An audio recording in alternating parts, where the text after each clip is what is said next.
මේ මොකද්ද මේ ගත කරන ජීවිතේ? අද ඔබට තේරිලා ඇති වෙනසනේ ඔබ ජීවත් වෙන්නේ ඔෆිස් එකේ.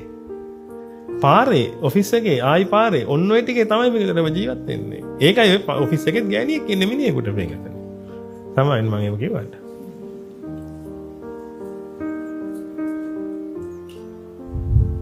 කසාද බැඳලා ගෙදර ගෙනාපු ගෑනු කෙනත් එක්ක ඉන්න වෙලාවක් නැහැ නේ පෙන්කස. ජීවත් වෙන්න.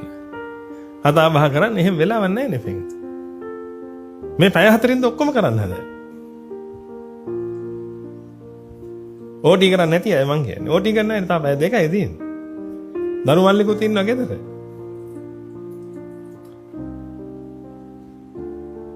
ඒ දරුවෝ එක්ක ඉන්නත් ඕනේ. බිරිඳත් එක්ක ඉන්නත් ඕනේ. කතා බහ කරන්න ඕනේ.